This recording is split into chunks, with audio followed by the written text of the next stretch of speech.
Halo. Assalamualaikum warahmatullahi wabarakatuh. Halo semuanya, perkenalkan kami dari kelompok 1 Universitas Jenderal Ahmad Yani, Fakultas Psikologi. Di sini kami akan membahas tentang stop stigma negatif penyintas dan pasien COVID. Sebelum masuk ke dalam pembahasan, alangkah baiknya kita perkenalkan dirinya masing-masing agar tahu nih gitu, siapa aja yang ngomong di sini ya. Mungkin dari saya terlebih dahulu, nama saya Fauzan Valdi, dengan 3 digit NIM terakhir 193. Boleh dilanjut dengan rekan-rekan saya yang lain. Izin memperkenalkan diri, nama saya Putri Siti Nur Nabila dengan NIM 3 digit terakhir 185. Izin memperkenalkan diri, nama saya Yasmin Rahmawati dengan NIM terakhir 196. Izin memperkenalkan diri, nama saya Fikri Hadiansyah dengan NIM 3 digit terakhir 206. Izin memperkenalkan diri, nama saya Raihan Diazila Nur Ilmi dengan 3 digit NIM terakhir 207. Baik, itu adalah anggota kelompok 1 berjumlah 5 orang. Semoga udah pada kenal ya, udah pada tahu gitu siapa aja yang bicara di sini. Baik, kita lanjutkan ke dalam pembahasan. Sebelumnya saya ingin membahas dulu daftar isi yang ada di dalam pembahasan pada video ini, pada penjelasan tentang stop stigma negatif ini. Pertama, ada pembahasan pertama, kita akan membahas tentang konsep psikologi yang kami pakai dalam poster ini ya. Lalu yang kedua, posternya kami akan memperlihatkan beserta dengan tujuan dan juga isi dan lain-lainnya. Lalu bab terakhir atau pembahasan terakhir itu berisi wawancara tentang poster kami kepada pada orang-orang umum, terhadap orang-orang umum seperti apa pendapatnya, begitu. Oke, selanjutnya kita langsung saja masuk ke dalam pembahasan pertama, yaitu konsep psikologi yang kami pakai dalam poster ini. Konsep psikologi yang kami pakai dalam poster ini adalah persepsi. Persepsi itu apa? Dan peserta prosesnya itu apa? Prosesnya bagaimana? Akan dijelaskan oleh Yasmin Rahmawati. Untuk Yasmin, dipersilakan untuk menjelaskan materinya. Baik, terima kasih. Persepsi adalah proses pengorganisasi dan menginterpretasi informasi sensoris sehingga memiliki makna. Setiap individu memiliki persepsinya masing-masing. Boleh di next. Proses persepsi ada 5. Yang pertama energi stimulus, cahaya mekanik kimia, dan kedua ada sensori reseptor sel, ketiga ada sensori neuron, yang keempat otak, dan yang terakhir persepsi. Baik, terima kasih kepada Yasmin yang telah menjelaskan apa itu persepsi beserta bagaimana prosesnya. Selanjutnya kita akan masuk ke dalam contoh dari persepsi ya, karena kalau nggak ada contoh kayaknya nggak akan bakal lebih mengerti ya kalau ada contoh gitu ya. Saya akan memberikan contoh, ada 2 orang, itu ada Andi dan Budi. Andi ini mengetahui semua informasi mengenai COVID-19, sedangkan Budi tidak begitu mengetahui informasi mengenai COVID-19. Ketika 2 orang ini bertemu dengan penyintas COVID, ada 2 sikap yang berbeda. Andi akan bersikap biasa saja. Kenapa? Karena ia mempersepsikan bahwa penyintas COVID ini tidak berbahaya. Kenapa bisa begitu? Karena dia tahu semua informasi mengenai COVID-19, sehingga dia tahu bahwa penyintas COVID-19 itu sudah tidak bisa lagi menularkan virus COVID. Jadi dia bersikap biasa saja. Sedangkan Budi, dia akan menjadi panik. Kenapa? Karena ia mempersepsikan penyintas COVID-19 itu berbahaya. Kenapa bisa begitu? Karena Budi cuma tahu COVID-19 itu berbahaya dan menular. Dia nggak tahu sebenarnya bahwa penyintas COVID itu udah nggak akan menularkan lagi. Jadi ya itulah kenapa itulah dampak dari kekurangan informasi mengenai COVID-19. Jadi ketika ia bertemu dengan sesuatu yang padahal nggak apa-apa, dia malah panik. Seperti itu. Oke, selanjutnya kita akan masuk ke pembahasan kedua, yaitu poster kami. Pertama-tama ada tujuan yang akan tujuan dari poster kami itu untuk apa, yang akan dijelaskan oleh Rehan Diazila. Untuk Zilan dipersilakan untuk menjelaskan tujuan dari poster ini. Baik, terima kasih sebelumnya. Di sini saya akan menjelaskan apa sih tujuan dari kelompok kami membuat poster ini. Nah, Tujuannya itu untuk menghilangkan stigma negatif kepada penyintas dan pasien COVID-19. Biar kita juga tahu bagaimana sih bahaya dari stigma sosial tersebut gitu. Lanjut. Selanjutnya, ada ciri-ciri poster yang baik. Di sini ada 5 komponen. Yang pertama ada memuat komposisi huruf dan gambar. Yang kedua dibuat menggunakan bahasa yang singkat, padat, dan jelas.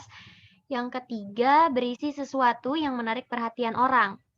Yang keempat menggunakan perpaduan warna yang kuat dan kontras. Dan yang kelima ukurannya disesuaikan dengan tempat pemasangan. Oke, terima kasih kepada Zilan yang telah menjelaskan tujuan dari poster kami itu apa dan menjelaskan juga ciri-ciri poster yang baik itu seperti apa. Selanjutnya kita akan membahas tentang isi dari poster kami ya. Karena tadi sudah menjelaskan tujuannya, isinya kita akan bahas di sini. Dan akan dijelaskan oleh Putri. Untuk Putri, dipersilakan untuk menjelaskan isi dari poster ini.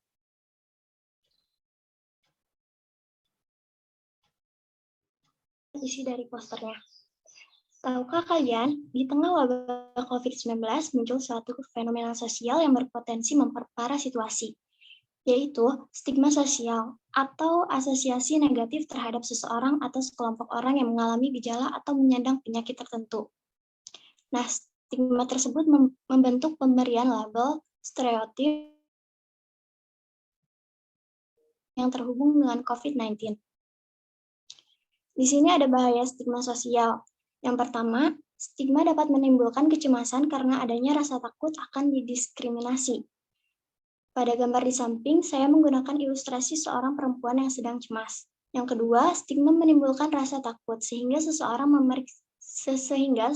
enggan memeriksakan dirinya. Saya mengambil ilustrasi seorang kakek yang sedang memeriksa dirinya. Yang terakhir, ada stigma dapat membuat seseorang takut mengakui kondisi kesehatannya. Dalam gambar di samping, saya menggunakan ilustrasi seorang wanita yang cemas akan mengakui kondisi kesehatannya. Maka dari itu, yuk kita berkontribusi secara sosial. Apa saja sih hal yang dapat kita lakukan? Pertama, membangun rasa percaya dan apresiasi pada tenaga medis. Gambar di samping menunjukkan 2 orang tenaga medis yang sedang berjuang terhadap COVID-19. 2. Mencari tahu lebih banyak tentang COVID-19 dengan sumber informasi terpercaya. Gambar di samping menggambarkan suatu virus COVID-19. Yang ketiga, memberikan dukungan serta empati terhadap mereka yang terdampak COVID-19. Gambar di samping mengilustrasikan 2 orang pasien yang sedang terdampak COVID-19. Yang terakhir, jangan memberikan stereotip dan mendiskriminasi pasien COVID-19. Gambar di samping mengilustrasikan pasien yang sedang berobat karena terdampak oleh COVID-19. Nah, gambar yang di ujung kanan mengajak kita untuk tetap menjalankan protokol kesehatan dengan selalu menjaga kebersihan dan dengan mencuci tangan setelah beraktivitas. Nah, kalau yang di bawah, yang ilustrasi itu mempunyai makna seperti yang kita ketahui, dalam kondisi saat ini penularan COVID-19 dapat menular melalui droplet atau percikan yang dikeluarkan saat batuk, bersin, ataupun berbicara. Penularan itu terjadi ketika seseorang sengaja menghirup droplet atau penderita COVID-19. Oleh karena itu, dari ilustrasi tersebut mengajak kita semua untuk tetap memakai masker karena pandemi COVID-19 belum usai. Oke, terima kasih kepada Putri yang telah menjelaskan isi dari poster kami. Oke, kita lanjut ke pembahasan selanjutnya, yaitu wawancara. Kami mewawancarai orang-orang umum tentang poster kami, yang akan dijelaskan oleh Fikri. Untuk Fikri, boleh untuk menjelaskan materi wawancaranya.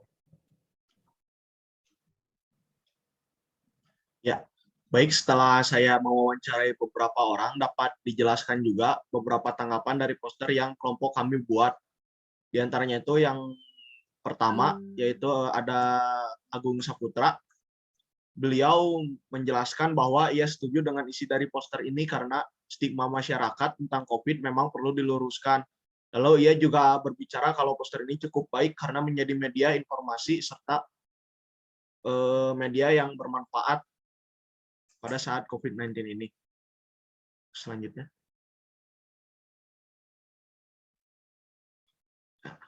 Selanjutnya ada narasumber kedua yaitu Zalfa Gipari. Beliau juga menjelaskan bahwa isi dari poster ini sangat menggambarkan keadaan sekarang. Lalu beliau juga bilang kalau isi serta makna dari poster tersebut cukup baik serta kreatif dari segi pemilihan gambarnya. Oke, terima kasih kepada Fikri yang telah menjelaskan tanggapan dari narasumber. Dengan berakhirnya saya ketiga ini, maka berakhir juga presentasi kami. Dari kami ingin mengucapkan terima kasih kepada penonton yang telah menyaksikan hingga akhir tentang presentasi kami. Kami juga ingin memohon maaf apabila ada kesalahan kata ataupun kata-kata yang menyinggung terhadap beberapa pihak. Terima kasih kami ucapkan kembali. Wassalamualaikum warahmatullahi wabarakatuh.